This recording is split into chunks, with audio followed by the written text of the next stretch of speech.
c'est Marianne. Oulala, aujourd'hui je vous retrouve pour une petite vidéo sur la langue coréenne puisqu'il y a beaucoup d'entre vous qui me posent des questions tout le temps sur comment j'ai appris le coréen, comment je maintiens mon coréen, comment apprendre mieux le coréen, etc. Et comme c'est quelque chose que j'aime beaucoup aussi puisque j'adore les langues, eh bien j'ai décidé de faire une nouvelle série sur donc le coréen. Je sais que vous avez beaucoup aimé ma série sur 10 mots en coréen. C'est une série que j'aimerais continuer, mais c'est vrai que voilà, il y a pas mal de choses que j'aimerais bien changer en fait dans cette série là.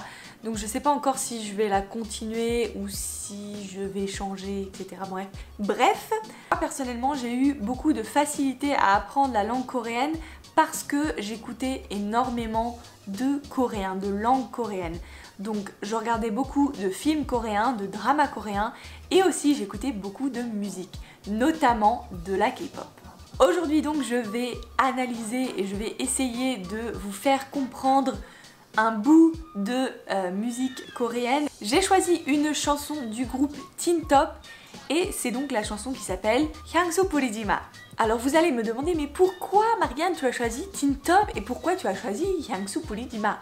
Eh bien parce que, grande nouvelle, j'ai signé avec Collab qui est une MCN.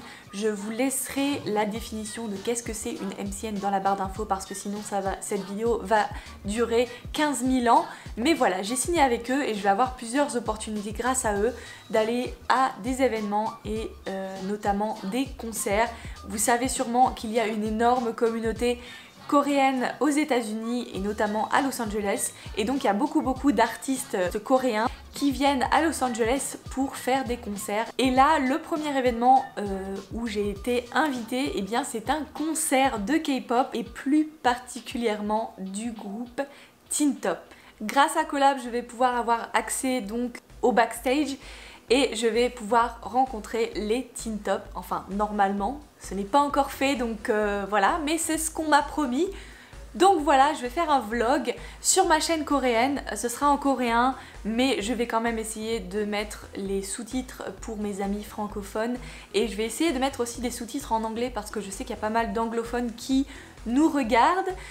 Donc si vous voulez voir ça, eh bien n'hésitez pas à aller sur ma chaîne coréenne et vous abonner à ma chaîne coréenne. Je vais faire plus de vidéos sur ma chaîne coréenne maintenant. Mais donc sans plus attendre, je vais plonger dans le vif du sujet. Donc je vais analyser et je vais essayer de vous apprendre un petit peu le coréen via la K-pop et via cette chanson qui s'appelle Hyangsu Purijima.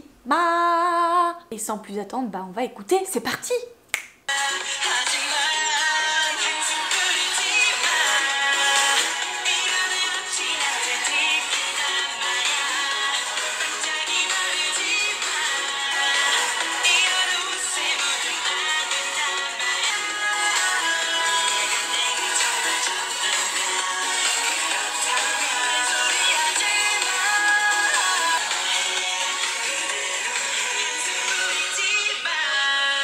Donc je vais commencer tout de suite par vous dire les 5 mots-clés donc de la partie que je vais faire. Donc c'est en fin de compte le refrain il me semble. Correct me if I'm wrong.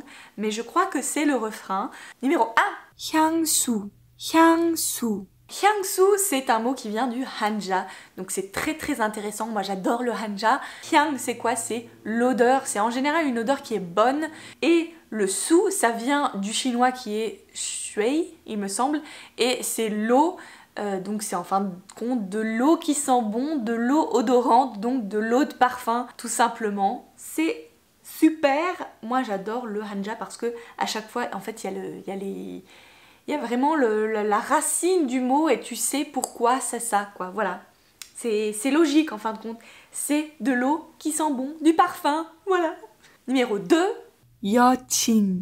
Alors yochin c'est quoi? Eh bien c'est un mot qui a été raccourci, n'est-ce pas? Je sais pas si on peut dire ça en français, mais en tout cas, littéralement, ça a été un mot qui a été coupé et remis ensemble, puisque en fin de compte, c'est un mot qui est plus long d'habitude, puisque c'est yoja chingu, mais en fin de compte ils ont pris les 2 syllabes les plus importantes et ils ont fait un nouveau mot. Yochin, ça veut dire en fin de compte yoja chingu.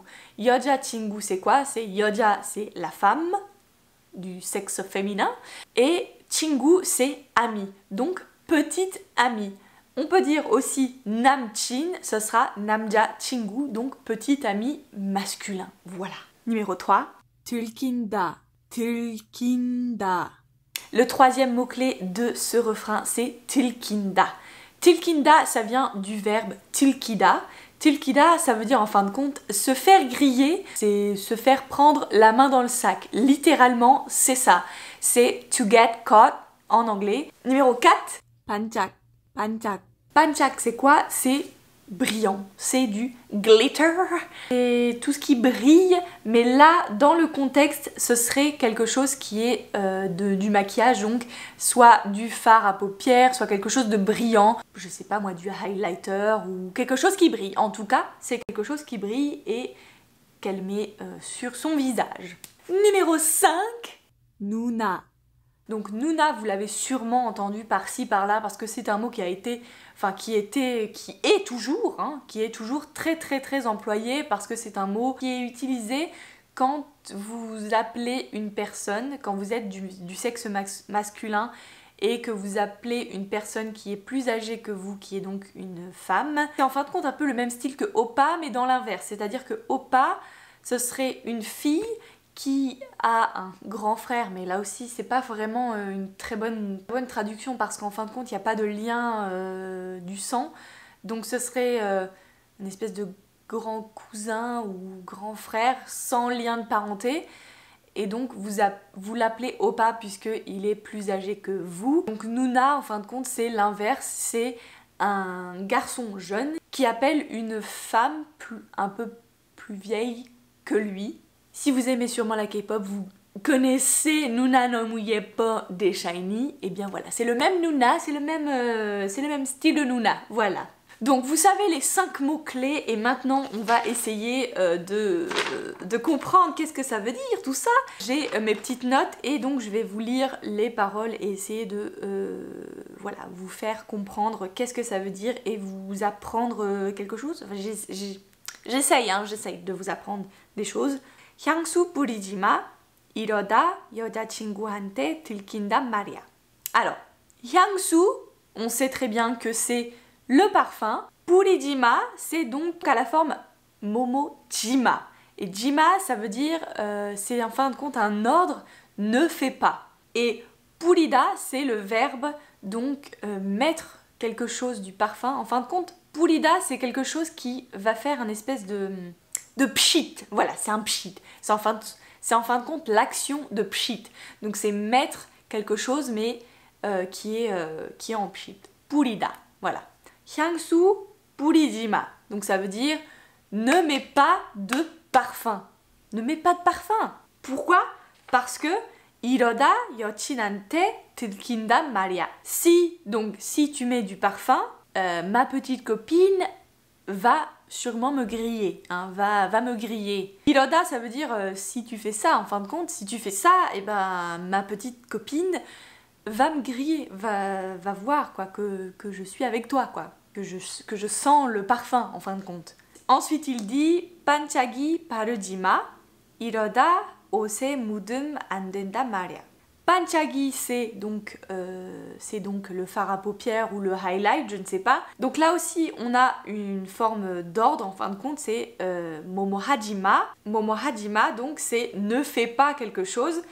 Et là, il dit ne mets pas du brillant sur ton visage, donc ne te maquille pas avec du brillant. Paruda et purida, c'est en français, c'est pareil, c'est mettre, mais c'est différent parce que purida, c'est vraiment l'action du pshit, alors que paruda, c'est vraiment l'action de étaler un truc, tu vois, c'est étaler du brillant sur ton visage, étaler voilà, du fard à paupières ou du highlighter. Voilà, c'est vraiment étaler. Donc si tu étales, si tu mets du brillant sur ton visage, donc du maquillage sur ton visage, 이러다 옷에 묻음 안 된단 말이야. Donc si tu mets du maquillage, du brillant, 옷에, donc 옷 c'est le vêtement, 옷에, sur les vêtements, il va y avoir des traces. Donc 묻음 안 된단 말이야, ça veut dire si tu en mets sur mes vêtements, ça va pas du tout là, c'est un problème. En fin de compte, il dit qu'il faut pas que tu en mettes parce que sinon j'ai des traces de brillant sur mes vêtements et du coup, qui dit avoir du brillant sur les vêtements dit se faire griller par sa petite copine. On comprend assez rapidement que ce monsieur est en train de tromper donc sa copine avec une Nuna. Donc il dit Nunan, Nunajiman, 내가 정말 좋다면 그렇다면. Donc Nuna, tu es ma Nuna, donc je te respecte entre guillemets. Hein. Tu es ma Nuna, tu es ma big sister, tu es quelqu'un qui est plus âgé que moi. Mais si vraiment tu m'aimes, 정말 내가 좋다면, donc si tu me kiffes, si tu m'aimes, 그렇다면.